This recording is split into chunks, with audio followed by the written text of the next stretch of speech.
100 रुपए में बेची गई, ये जीता जाता उदाहरण है। मानव रूपी भेड़िए पूरे समाज में फैले हुए हैं, इनका अंत होने से रहा। लेकिन मन को थोड़ा सुकून इस बात का है कि आज भी कुछ लोग हैं जिनका दिल पसीजता है दूसरों के आंसू देखकर। लेकिन क्या यही समाज सेवा है? क्या यही पर्याप्त है? क्या यही परमार्थ है?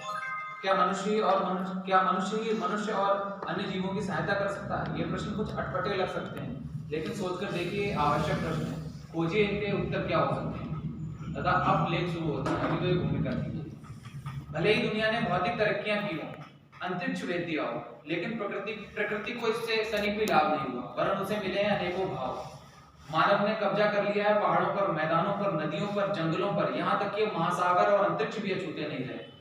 उसने काट दिए जंगलों के पांव, खोद दिए पर्वतों के वृक्ष, तोड़ दिए नदियों के घुंघरू, बना दिया महासागर को परीक्षण कचरे का कचरादान और अंतरिक्ष को सैटेलाइट का कबाड़खाना।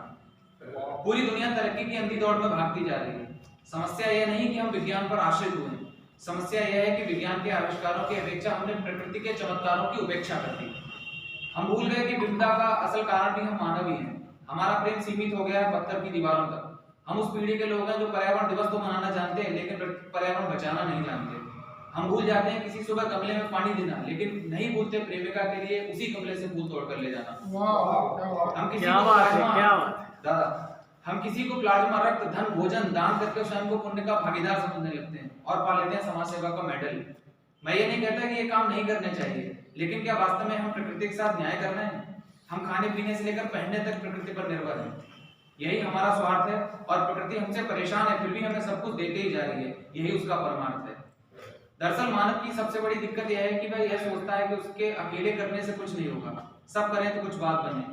लेकिन वह यह भूल जाता है कि गिनती की शुरुआत हमेशा एक से ही होती है। जीवन में हमारे विचार भी गणित की संख्या रेखा की भांति ही होते हैं। यदि हम सिर्फ हमारे विषय में अच्छा सोचते हैं तो हम नकारात्मक दिशा में जा रहे हैं, और यदि हम हमारे और सबके विषय में अच्छा सोचते हैं तो हम शून्य हैं, और यदि हम हमारे सबके और प्रकृति के विषय में भी सोचते हैं तब हम सकारात्मक दिशा में जा रहे हैं। विज्ञान भले ही 100 अरब आकाश गंगाओं तक पहुंच जाए, भले ही अरबों सूर्य पृथ्वी खोज निकाले, लेकिन यदि हम ऐसे ही स्वार्थी बने रहे तो उन अरबों पृथ्वियों का भी यही हर्ष होगा जो आज हमारी पृथ्वी का होने जा रहा है। मैं नहीं जानता कि मेरी बातें कहाँ तक सही हैं और आप मुझसे कितना संतुष्ट होंगे, पर मैं इतना अवश्य कह सकता हूँ कि प्रकृति की सेवा ही सच्ची मानव सेवा है। हमें आवश्यकता नहीं होगी ऑक्सीजन के लिए रोने की, वेंटिलेटर के लिए किसी के पांव पकड़ने की।